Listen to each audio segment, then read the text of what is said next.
This is the inaugural Global Readathon for the Center for Studies on Africa and Its Diaspora, coming to you from Georgia State University in Atlanta. Here is former CNN anchor and White House correspondent, Suzanne Malveaux.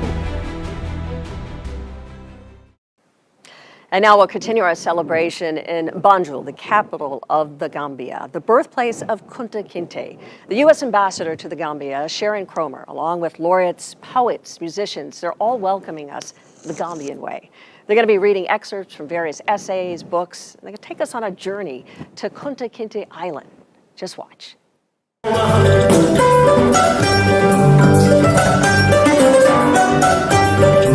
Hello, wherever you may be, you're watching Global Readathon, coming to you live from our American Corner studio here in Banjul. It's an honor for Embassy Banjul to partner with the Center for Studies on Africa and Its Diaspora to host this Global Readathon. I am Fatima Sisa, and I'm the Strategic Content, Press and Media Coordinator here at U.S. Embassy in Banjul. And I assure you we have a beautiful lineup program, and then we will start with the ambassador who will give the introduction about the program. Thank you. Sit back, relax, and enjoy. Officials of Georgia State University, Center for Studies on Africa and Its Diaspora, President, the Writers Association of the Gambia, Dr. Cherno Omar Berry, all protocols respectfully observed. Welcome and greetings from the Gambia. The United States Embassy in Banjul is pleased to partner with the Center for Studies on Africa and Its Diaspora at Georgia State University and the Writers Association of the Gambia for the Global Readathon of Black Authors. Let me start by telling you a bit about the Gambia. It is a beautiful West African nation, the smallest in mainland Africa, about twice the size of Delaware. However, size is no measure of Gambian talent, resilience, and promise. Its 2.6 million people are dynamic, courageous, generous, and welcoming. After 2 decades of existing under authoritarian rule, in 2016, Gambians voted out the former president. Since then, the Gambia has transformed into a vibrant democracy with free press, free speech, and free assembly. According to the International Institute for Democracy and Electoral Assistance, quote, "The Gambia is the continent's main success story over the past 5 years. It has dramatically improved its democratic performance," end quote. Every day, I am impressed by the Gambians' leaders, intellectuals, artists, entrepreneurs, journalists, and the ordinary citizen who are forging a new future for the Gambia. The Gambia has a rich cultural heritage. The 4 authors whose works you will hear reflect the Gambia's strong cultural ties to America over many generations. Phyllis Wheatley, who was born in the Gambia around 1753 and enslaved in the U.S. in Boston in 1761, accomplished something that no other woman of her status had done at the time. When her book of poetry, Poems on Various Subjects, Religious and Moral, was written, she became the first American slave, the first person of African descent, and only the 3rd American woman in 1773 to have her work published. Alex Haley published Roots in 1976 after having traced his family lineage back to the Gambia and the Kinte clan.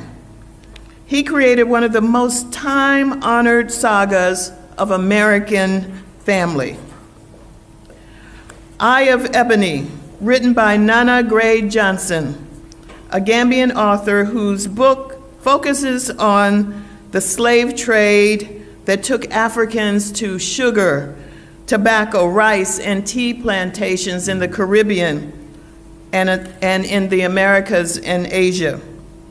And finally, Search for a Lost Brother by Gambian author Yankuba Bambura, who authored 2 other books, including a children's book penned with his young daughter.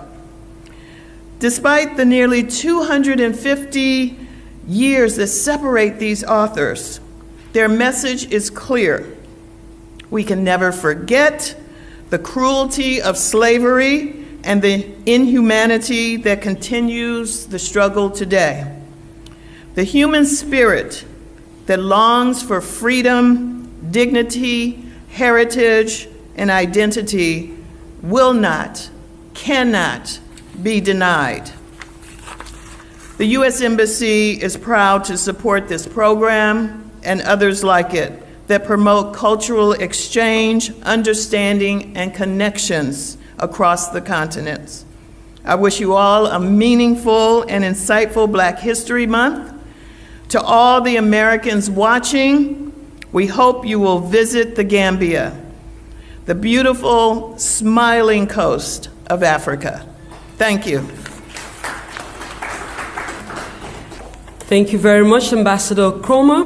And then next on the agenda, we're supposed to have the Minister of Education, Research, Science, and Technology, but we just got an information to say due to unforeseen circumstances, he cannot be here with us this morning.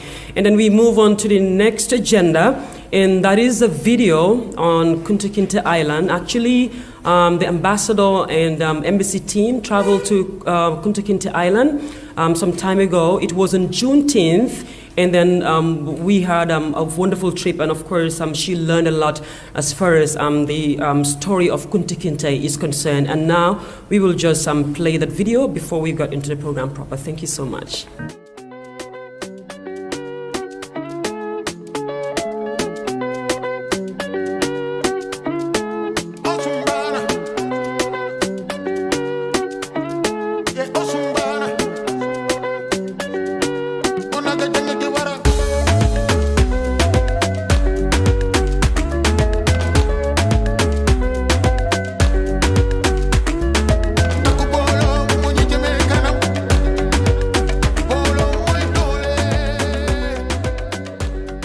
Laying flowers in the Gambia River today in honor of the Africans who left these beautiful shores in bondage, crossed the Atlantic Ocean during the Middle Passage, and for Kunta Kinte, he landed in Annapolis, Maryland.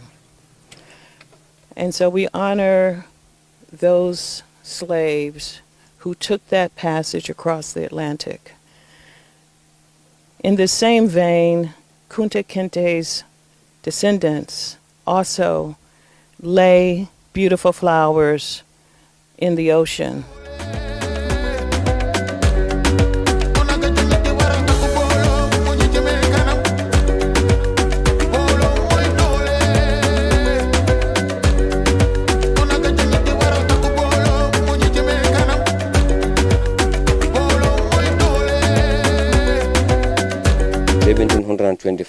There's a big explosion, then island was destroyed. That was accidentally killed 11 Europeans with many slaves. In 1830, it was abandoned by the English. No one lived on the island in those days. But according to history, they told them to swim to guarantee their liberty, but they all drowned in the water. And from here to the mainland is 3 sea miles, which is 5 kilometers. But the last name of the island was Kunta Kinte Island. Michael Jackson broke with Jamel Jackson. He came here in 2009, and they changed the name of the island. That was 6th day of February 2011. Today we call it Kunta Kinte Island. Yeah? As I made mention to you earlier, West Africa was more affected badly because of the island we have.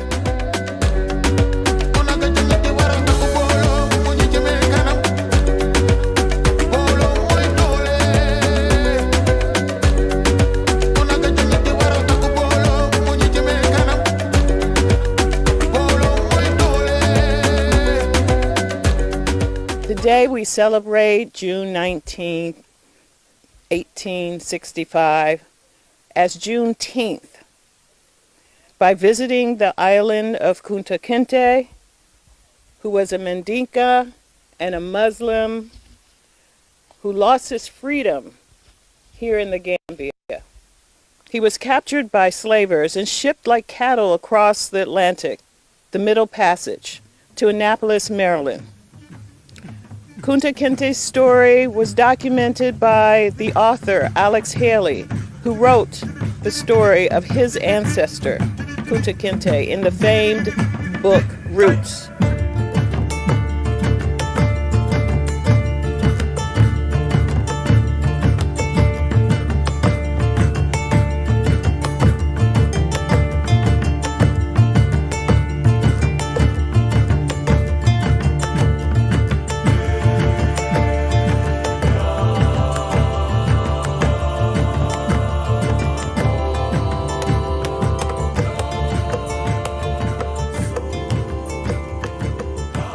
Mr. Gray Johnson will sit in this chair and read from a book that he authored. It's The Eye of Ebony. Actually, Mr. Gray Johnson brought the book, and he wants everybody to get a copy before you leave. So he has a lot of copies in his bag, and then this is the book that Mr. Gray Johnson will be reading from this morning. Thank you so much, Mr. Gray Johnson, for accepting this. We appreciate your time, and we hand over to Mr. Gray Johnson. We'll just place the mic for you. Just give us a second while we do that. Share with you a single scene from Eye of Ebony.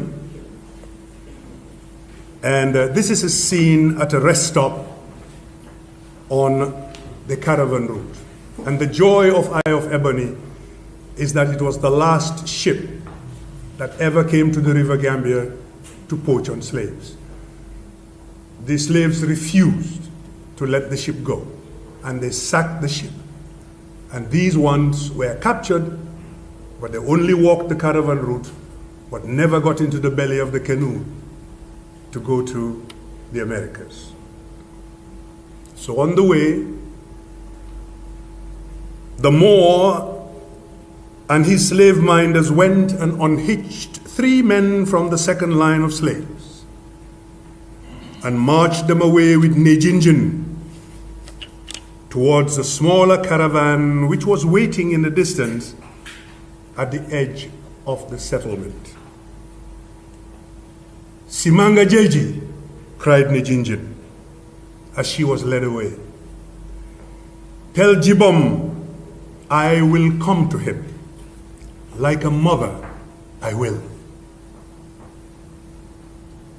May the spirits watch over you, Simanga cried. We will meet again. I know we will.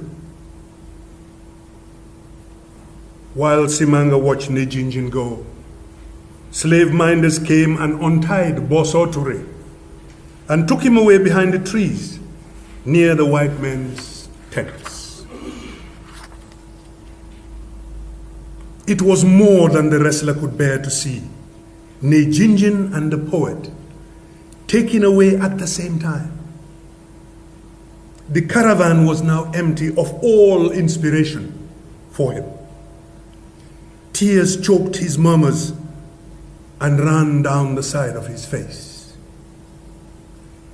Nejinjin's body marks on the sand churned a foul sickness in the wrestler's stomach. Is this what had become of a woman who knew all the trees in the forest by their names? A woman whose coveted duty it was to teach the children of Obosaji about the love and care for the plants and animals, and about the value of leaves and flowers to our beauty, our nourishment, our shelter, and our health. What had become of her that a Moor, a most foul and unclean man, would open the mouth of such a well-bred woman to count her teeth, fondle her, and smack her bottom in the open view of men, children, and their age mates, just to convince an equally wretched white man that she was good to raise the litter with slave studs? This is what Nejinjin had become. From a woman whose father lavished bulls at her wedding, and whose mother spread a carpet of woven cloth 1.5 miles upon which she walked, covered in a ser wrapper, on the night she was brought to Omosoin's house. There she was, a woman whose family name was revered across the rivers and forests, from Badora to Kaso and beyond, being sold away from her forest home by an uncircumcised white man. Uncircumcised, yes, damn it, Simanga cried in anguish to himself.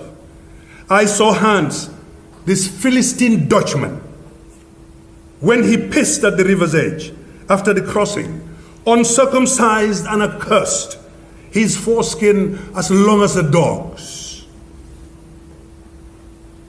So consumed was he in anguish that he was unsure whether he was in a trance or adrift in a long dream. Indeed, a long time passed while he dozed. When he snapped out of his drowsy nap, time was still wafting slowly with thick evening clouds streaming over the setting sun. His body was numb, but he knew never to allow the numbness to reach his mind. That was the single hinge that held his entire creature together. He lost all if he ever lost it, and he would be of no use to the chained creation that wept around him on the caravan. His mind was his last frontier. Simanga lifted his weary head to see what raised the evening dust under the fig trees. 6 men were dragging Bosso Toure back to the corral. When they dumped him so that his body hit the ground with the sound of a sack of wet sand, the poet lay groaning. As soon as the slave minders left, Simanga crawled over to him. Bosso Toure's breathing was faint. He was bleeding through his shirt. I am glad you came back, Simanga cried over him. I thought they sold you away too. No, the old man coughed weakly. They beat me because they say I sing to make the slaves stubborn. He could utter no more for pain. Simanga kept a tearful vigil over him. Bosso Toure died during the night. There was wailing of in different tongues, and the weeping so still unceasing when daylight came. The Dutchman had planned to set off at first light to make the best of the mild overcast weather ahead. But when he ordered the caravan to march again, the slaves refused to budge. The minders threatened them with whips. They lashed about and flogged the ground. But no one, not even a child, rose. We will not leave the body of our poet unburied, Simanga told the Dutchman. Kill us all, but we will not march until Toure Balangar is buried. The boy Tau Choropan Mumam Kumajuf cried out to the glowing surprise of everyone. Chemoho, the Bambara slave minder, raised his whip to strike the boy, but stopped when the slaves clamored the harder. Kill us all, re-echoing the weak voice of a man from the back row. Yes, kill us all. The women and the children chanted, kill us all. The horses will drag you if you don't start walking, Chemoho yelled in complete bewilderment. No, that will damage my cargo, Hans screamed at Chemoho when he was told what the slave minder was threatening in his Bambara language. No one moved as long as Simanga stayed down. By their resistance, the slave paid tribute to their poet. They mourned the passing of a man who relieved their pain with poetry, and who with soft and simple song taught them the courage of iron, uplifted their spirit, and gave them a reason to journey on with hope. Bar Shaid, the Moor slave catcher, heeled his horse up to the Dutchman, and they trotted off to a safe distance. Let every man mourn in his tongue and every woman the same, Simanga announced while the two slavers talked. There were times when Boso Toure's words, Balangal Toure, were the only reason I could take another step. A low funereal murmur began and rose to a passion. The slave minders came back and began dragging the body of the poet away. Others started digging a shallow ditch, but Simanga would not stand such irreverence. He told them he would not leave the body for a feast, not for vultures, not for wild dogs. We will dig the graves ourselves, the slaves re-echoed after Simanga said so. The urging was becoming another cause for agitation. And so quickly, Hans waved the slave minders away from the small pit. However, as if to spite them for their rebellion, the Moor untied the children instead and slapped leg irons around their ankles. Dig, he commanded, pushing them to the pit at the end of a rifle butt. Tau Choropan Mumam Kumba Juf and 4 other boys with him grabbed the spades and dug away at a spot they chose by a tree on the far side. The drunken slave minders grabbed the poet again by his wrists and ankles and took the body to the new pit and dropped it in with a loud thud. The slaves cried out in anguish. The boys stood their ground. Tau Choropan Mumam Kumbajuf boldly waved a gun barrel out of his way and jumped into the pit. The boys joined him, and they stretched out Boso Toure's body, pointing the great man's feet towards the east. They covered the body with earth and packed a layer of rocks and light stones. They gathered a mound of earth over the grave before placing some heavy branches over it. The slaves watched. The brave children finished their work and stood for a moment in silence over the mound. It was a fitting homage to a man who knew enough to fill thousands of notebooks in which the Dutchman wrote the numbers of slaves he bought or sold, or that died on the way. When the children were securely hitched back onto the caravan, Chemoko bawled and thrashed mercilessly to get the slaves back on their feet. Soon, the caravan began drawing away.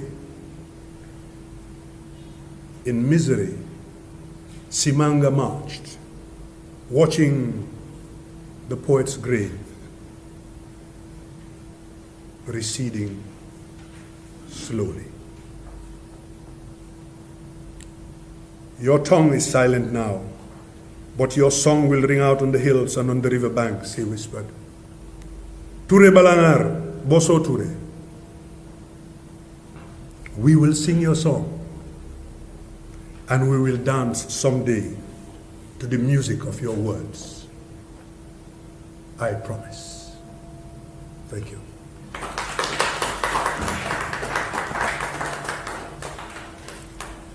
And the next reader I will call is first the president of the Writers Association of the Gambia, Cherno Omar Bari, PhD, and he will be reading from the book Roots by Alex Haley. It was supposed to be Adam Yang, but she couldn't also be here. The president himself will take on that role. Thank you so much, Mr. President, and welcome. This is chapter 68. This is the time when Kunta already found his love, Bell, and eventually got his first kid. I was trying to look for another chapter that is probably more interesting, but I could not. It was a very short period to do that. So there it goes. For several weeks, it seemed to Kunta that Bell had been acting very oddly. For one thing, she was hardly talking, but she wasn't even in a bad mood. And she was casting what he felt were peculiar looks at him, then sighing loudly when he stared back. And she had begun smiling mysteriously to herself while rocking in her chair, sometimes even humming tunes. Then one night, just after they had blown out the candle and climbed into bed, she grasped Kunta's hand and placed it tenderly on her stomach. Something inside her moved beneath his hand. Kunta sprang up, fit to split with joy. Over the next days, he hardly noticed where he was driving. For all he knew, the massa could have been pulling the buggy and the horses sitting on the seat behind him. So filled was his mind's eye with visions of Bell paddling down the Bolong to the rice fields with his man-child bundled snugly on her back. He thought of little else but the myriad significances of this coming firstborn. Even as for Binta and Omoro, he had been the firstborn. He vowed that just as they and others had done for him in Jufre, he was going to teach his man-child to be a true man, no matter what trials and hazards that might involve here in the land of the Tubab. For it was the job of a father to be a giant tree to his man-child. For where girl children simply ate food until they grew big enough to marry and go away, and girl children were their mother's concerns in any case, it was the man-child who carried on his family's name and reputation. And when the time came that his parents' name were old and tottering, it would be the well-reared man-child who put nothing before taking care of them. Bell's pregnancy took Kunta's mind even further back to Africa than his encounter with the Ghanaian had done. One night, in fact, he completely forgot Bell was in the cabin while he patiently counted out all the pebbles in his gourd, discovering with astonishment that he hadn't been seen his homeland now for exactly 22 and a half years, or half reigns. But most evenings, she would be talking almost steadily while he sat there, hearing less than usual and gazing off at nothing. He'd just go off into his Africanism, Bell would tell Auntie Suke. And after a while, Bell would rise unnoticed from her chair, quietly leave the room, muttering to herself, and go to sleep alone. It had been one such night when, about an hour after she had gone to bed, Kunta was snapped back to the cabin by moans from the bedroom. Was it time? Rushing in, he found her still asleep, but rolling back and forth on the verge of screaming. When he leaned over to touch her cheek, she sat bolt upright there in the darkness, soaked with sweat and breathing hard. Lord, I'm scared to death for this baby in my belly, she said as she put her arms around him. Kunta didn't understand until she composed herself enough to tell how she had dreamed that at a white false party game, they had announced that the first prize would be the next black baby to be born on that massa's plantation. Bell was so distraught that Kunta found himself in the unaccustomed role of calming her with assurances that she knew Massa Wala never would do such a thing. He made her agree with that, then climbed into bed alongside her, and finally, she went back to sleep. But Kunta didn't. He lay thinking for quite some time of how he had heard of such things being done, of unborn black babies being given as presents, wagered as gambling bets at card tables and cockfights. The fiddler had told him how the dying massa of a pregnant 15-year-old black girl named Mary had willed as slaves to each of his 5 children, or daughters, one apiece of her first 5 babies. He had heard of black children being security for loans of creditors claiming them while they were yet in their mother's belly, of debtors selling them in advance to raise cash. At that time, in the Spotsylvania County seed slave auctions, he knew the average price that was being asked and paid for a healthy black baby past 6 months of age, when it was assumed then that it would live, was around $200. None of this was very far from his mind when Bell laughingly told him one evening in the cabin about 3 months later that during the day the inquisitive Miss Anne had demanded to know why Bell's belly was moving so big. I told Miss Anne, "I got a little biscuit in the oven, honey." Kunta was hardly able to keep Bell from seeing his anger at the attention and affection she lavished on that pampered doll-like child who was to him but another in the seemingly endless parade of little misses and little massas he had seen at so many big houses. Now, with Bell about to have a child of her own and his own, it incensed him to think about the firstborn son of Kunta and Bell Kinte romping in play with Tubab children who would grow up to become their massas and sometimes even the fathers of their own children. And Kunta had been to more than few plantations where one of the slave children was almost the same color as his massas. In fact, they often looked like twins because both of them had the same white father. Before Kunta let anything like that happen to Bell, he vowed that he would kill the massa rather than become one of those men he had seen holding their wives' high yellow baby and living somehow with the knowledge that if he uttered publicly so much as a complaining word, he would certainly get beaten, if not worse.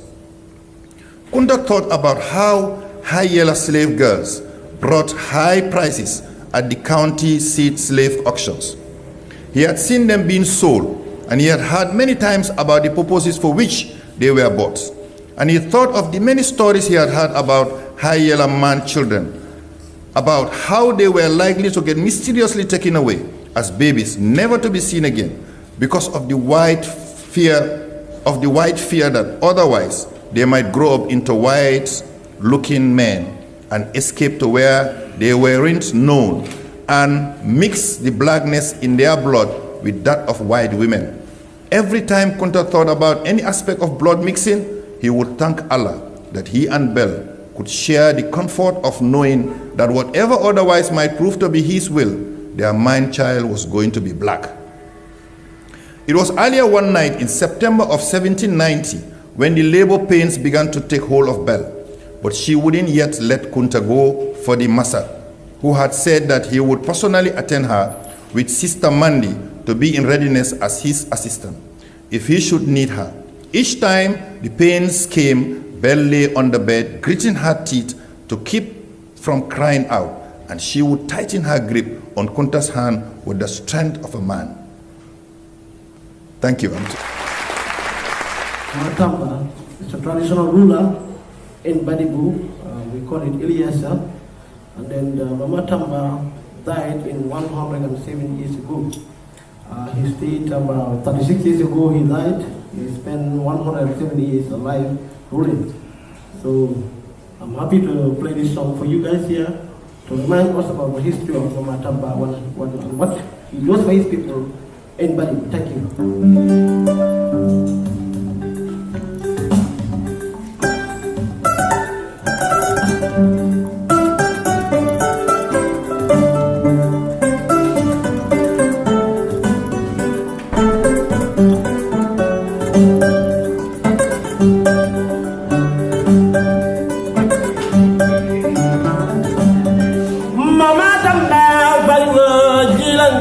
Mama Tamba Barigo Jilanga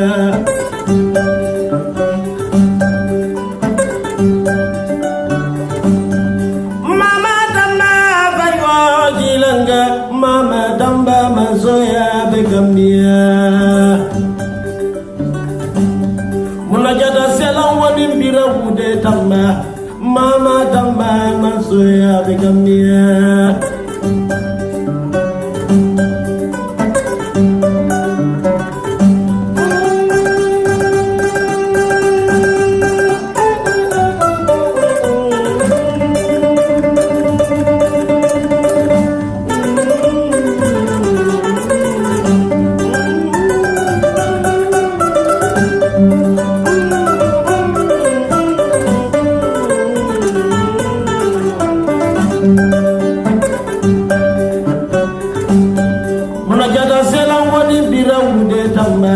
Mama Damba Masoya the Gambia. Africa, Alinga Mulisinola, Nana Adolu no, Nana Adolu, Nana Adolu Horma. Vende Banco, you want the Lavana Ado. Banco Pesora Simeyidan, the Meta Bidela Adola. Molte Punyola Fenka, Mankela Adoke.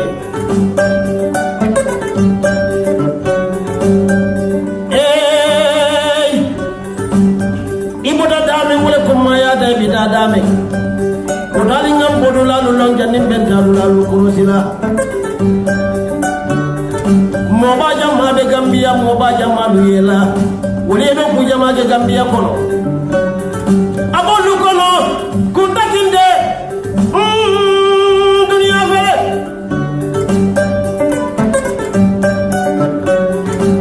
fiula ka judala londola asijida la balola barifimo fiya mu baladi mu fiya mu sente baladi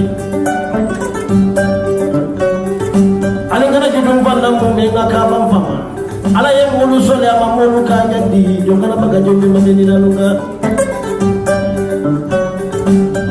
mama damba bariwa jilanga mama damba bariwa jilanga. Thank you. Thank you very much. I am very much honored to be here today to read from my book, The Search for a Lost Brother. Honorable Ali Fasala, maybe you would remember I launched this book together with you in Atlanta in the United States in 2010, if I remember. This book, it's based on a true story. It's a non-fiction. Which involved the search for a brother. My brother, the name is Demba Mambure. He traveled in 1966 before I was born. And in 2000, during the Liberia War, my mother was very concerned, and she was always, crying about my brother. I was then working at Ajib Bank. I decided to embark on the frantic search with no clue as to where he lived, and knowing well that there was a war going on in Liberia. So after arriving, I went through so many checkpoints, and I ended up being apprehended by Charles Taylor and Charles Taylor's troops at gunpoint.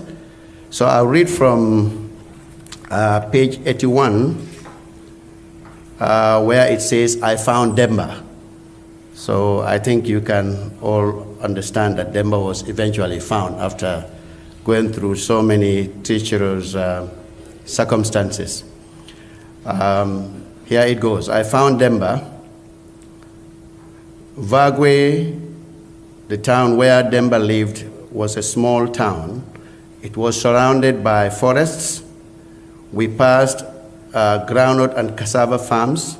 Upon arrival at the town center where the car park was located, the driver pointed to a man sitting under the veranda of a shop peeling potatoes and said to me, that is Demba. If Demba is your brother, that is Demba sitting there.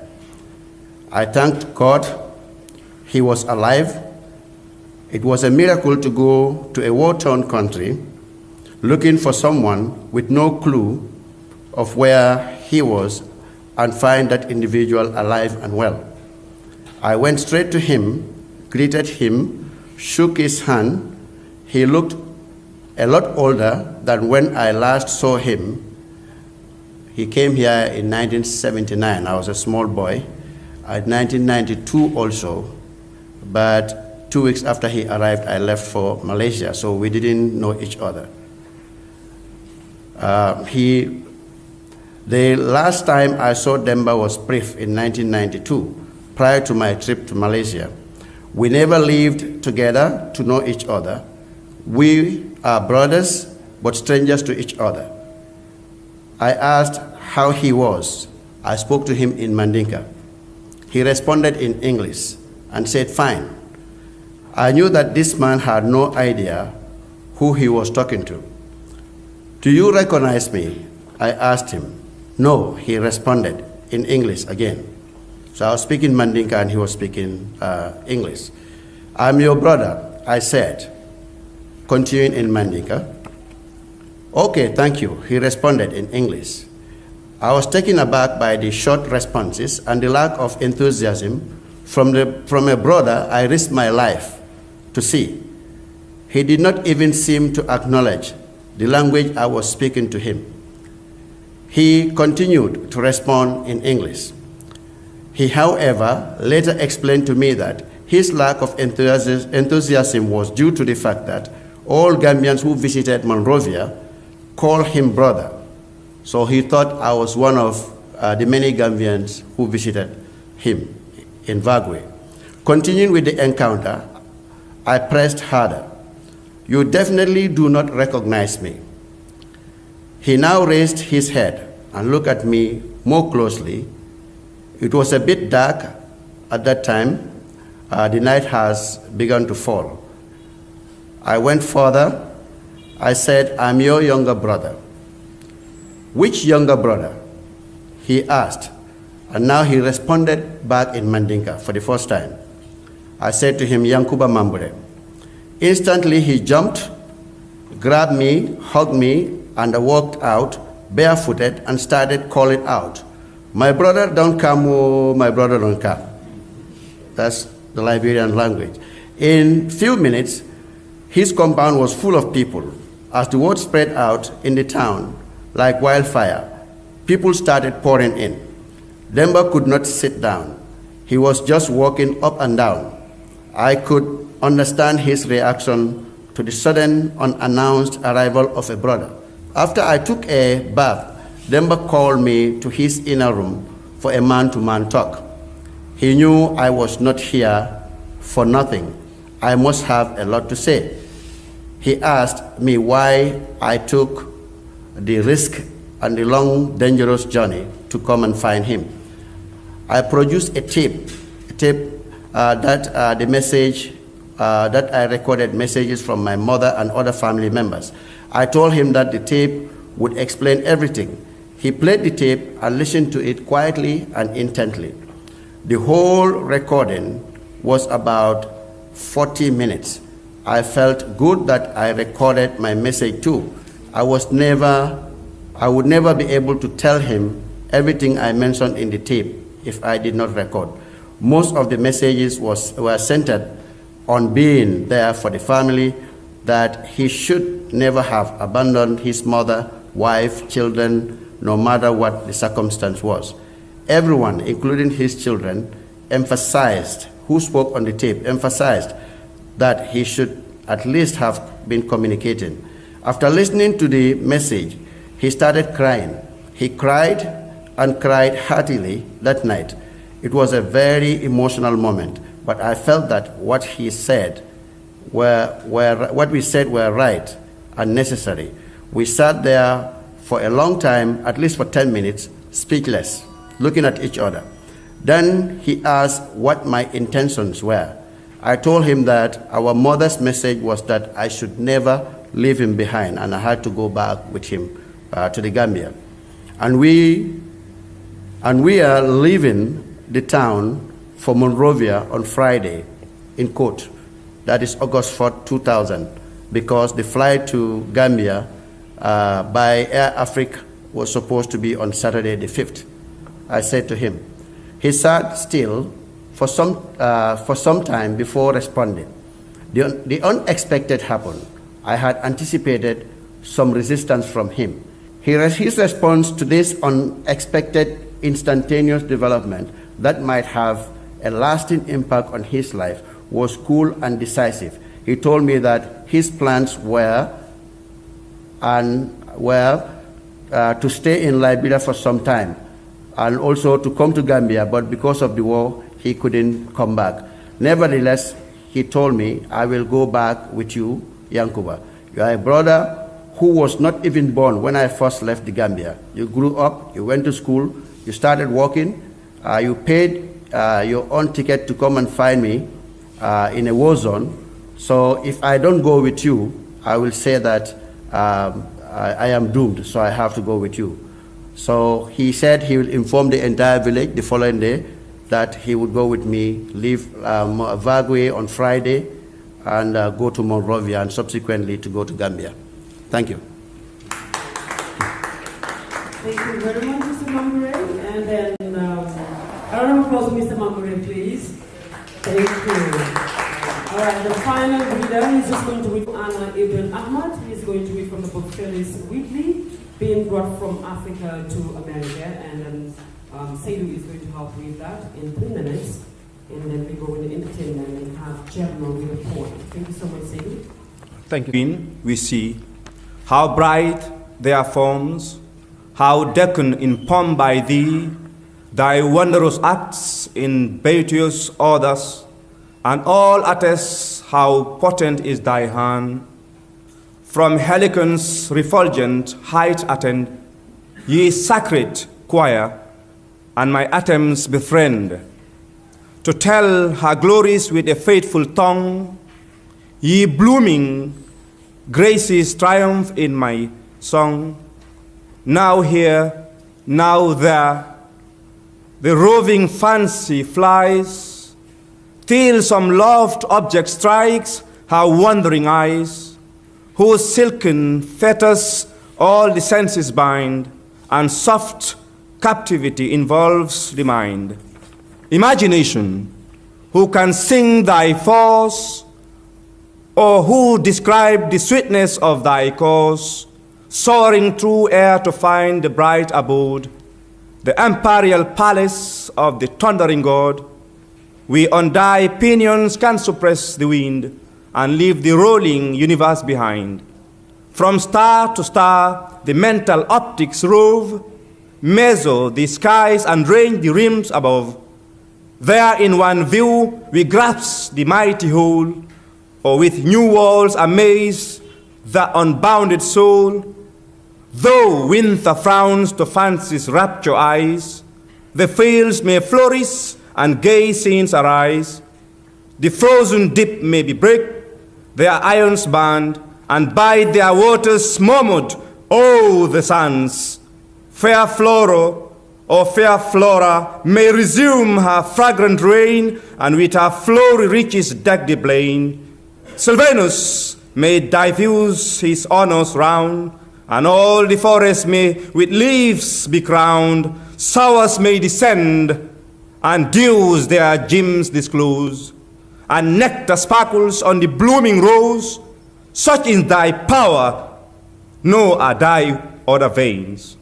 O thou, the leader of the mental train, in full perfection all thy works are wrought, and thine in sculpture all the rims of thought. Before thy throne the subject's passions bow, of subject passions sovereign rule thou. Fancy might now silken pinions tries to rise from earth and sweep the expanse on high. From Dildon's bed now might Aurora rise, while a pure stream of light overflows the skies. The monarch of the day I might behold, all and all the mountains stepped and tipped with radiant gold. But I reluctant leave the pleasing views which fancy dresses to delight the muse. Winter austerity forbids me to aspire. At thine command joy roses on the hearts, and through the glowing veins in spirits. Thank you. And so this poem is called Rebirth. So here we go.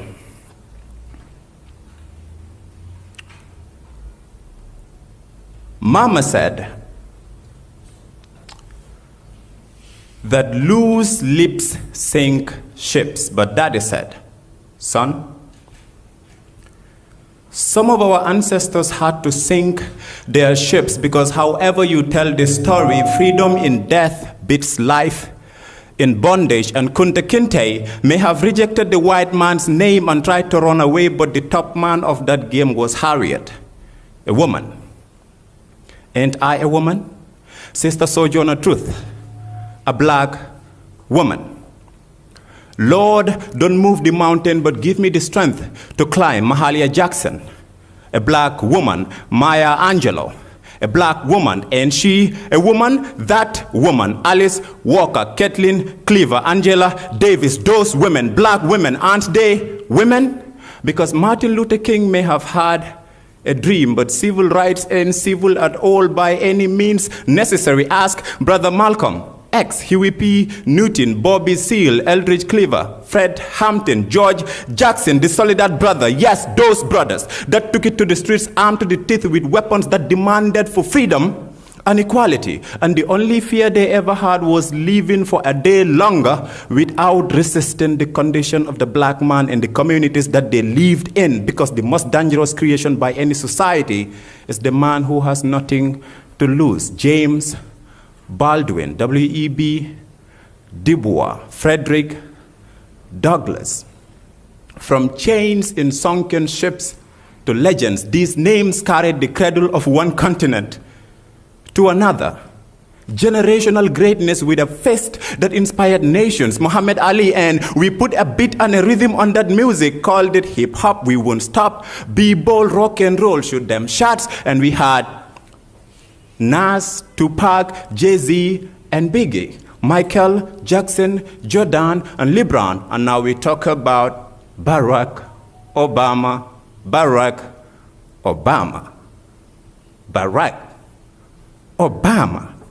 Because you see, from the beginning, it was all about one race racing against all other races. One color that kills colors, languages, cultures, and religions. And where race became God and God became a man, we survived. And when color became a crime and black broke bad, we thrived. So today we remember the sacrifices made so that we could be here. We remember the lives lost so that we could walk and talk as free men.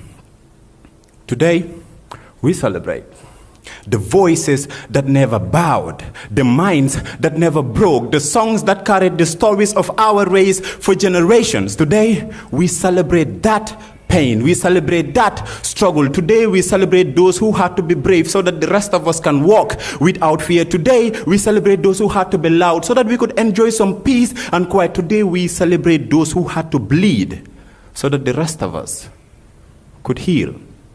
And we have not come a long way. We have come all the way. And the greatest among us had to die so that the rest of us could make it. Because like Daddy said, some of our ancestors had to sink their ships, because however you tell the story, freedom in death still beats life in bondage. And that is the history of our people. Thank you.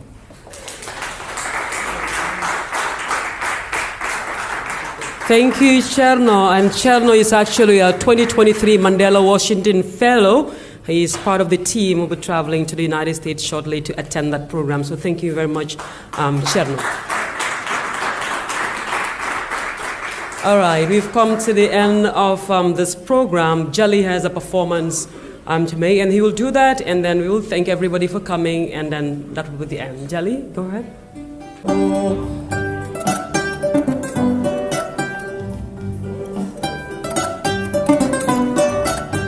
Bintam Bolondala Masane Sise Bintam Bolondala Masane Sise Bondali Fatila Masane Banta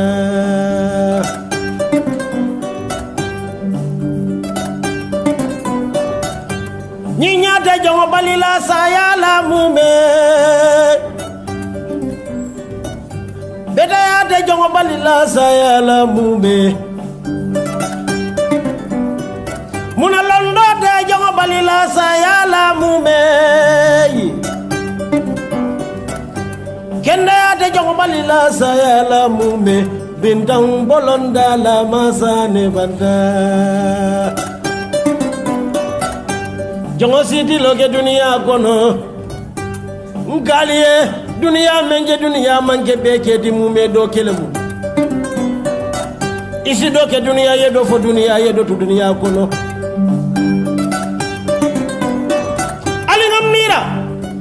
Jongo la baluoni la saya te may nyanta kule kela mol nyanta mem fole koma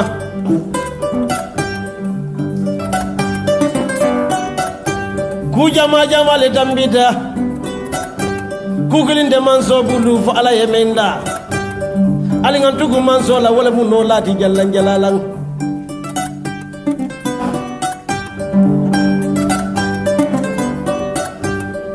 Kari jongo so aka sabo ke jongoti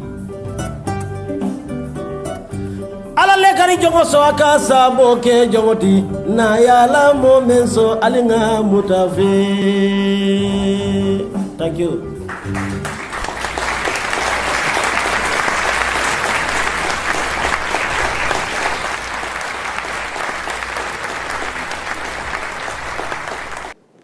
Our thanks to the U.S. Embassy in the Gambia for bringing us those stories to us. I'll never forget my own personal journey to the door of no return, the slave port in Dakar, Senegal. Just to imagine my ancestors looking out into the sea, their last precious moments of freedom before the harrowing journey they would take to the Americas in bondage. At that place, I prayed, I cried for all of our ancestors who endured and those who did not. It is a sacred place, and if you ever have the opportunity to travel to the Gambia or Senegal or Ghana, there are those memorial ports which tell the stories of their trauma.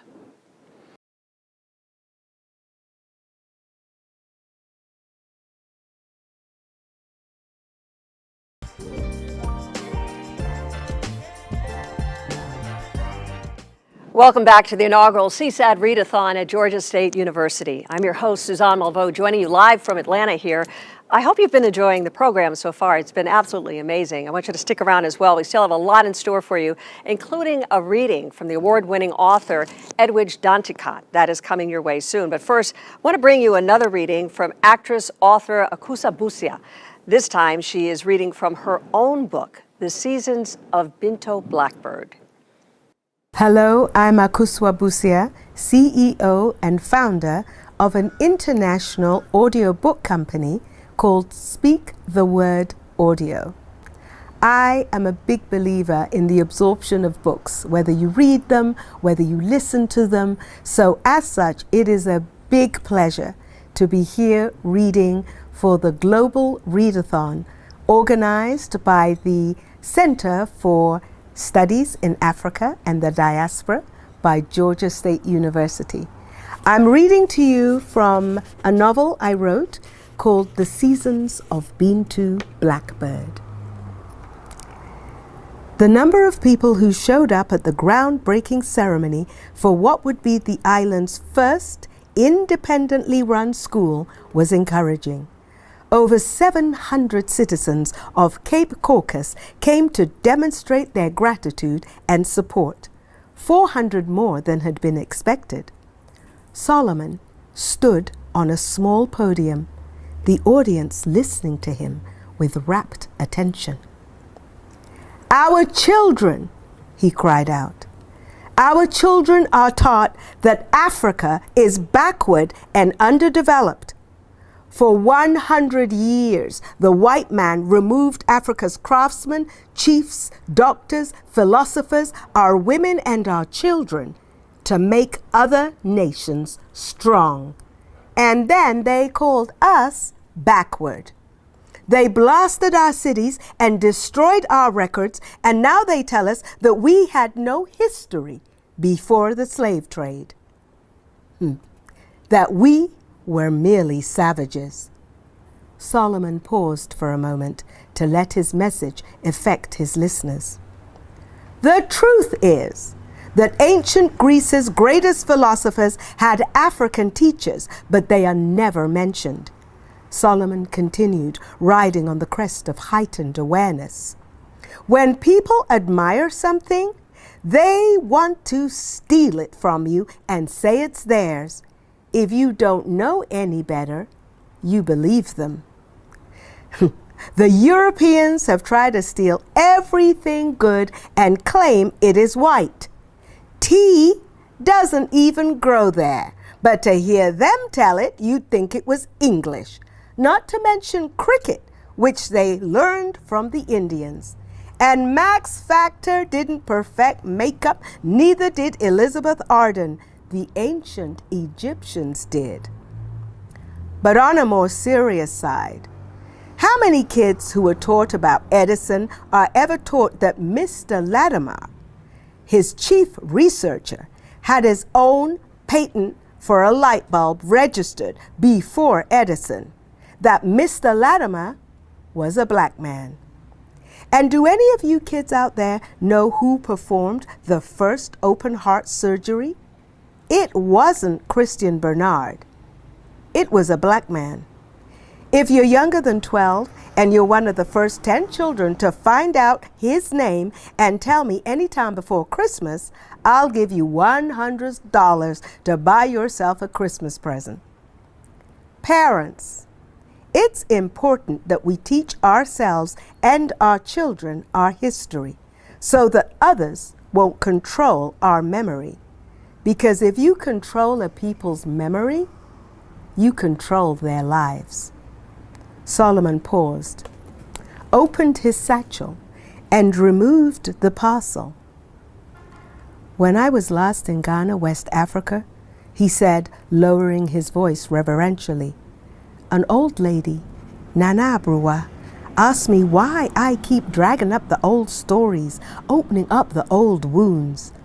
I told her that when imperialists conquer a country, they kill the artists first because they know that it is we storytellers who carry the spirit of who we are as a people. To understand ourselves and move forward, we have to know where we come from. For that reason, I will never stop telling our story. Solomon opened the parcel. She understood, and she gave me this broken string of beads attached to an old loincloth. It was found in the Ahafu forest in Ghana.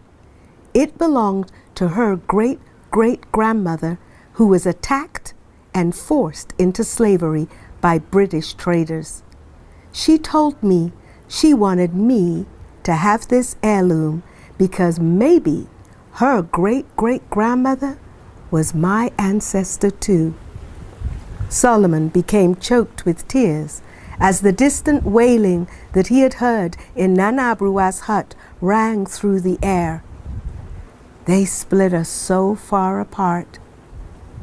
But she told me to tell you, take courage, we are coming back together again.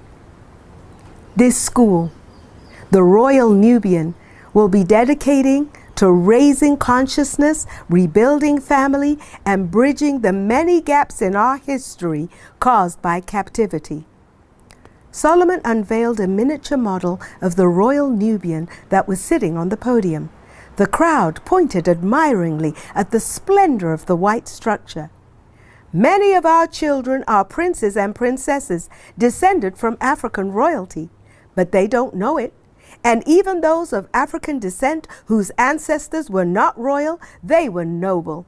This is why we've designed the Royal Nubian like a palace, so we can teach our children the majesty of who they really are. We are the forgotten tribe of Africa, and we must find our way back home, not in territorial boundaries, but in the freedom and development of our minds. I know, as a black man, I don't have to live in Africa, but I have to know that Africa lives in me. We must remember the mighty horizons from which we came so that we can create limitless horizons for our future.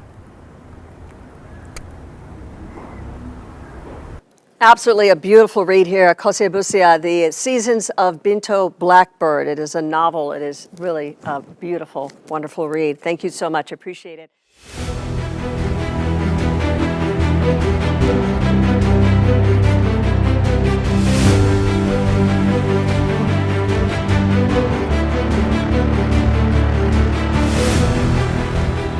This is the inaugural Global Readathon for the Center for Studies on Africa and Its Diaspora, coming to you from Georgia State University in Atlanta.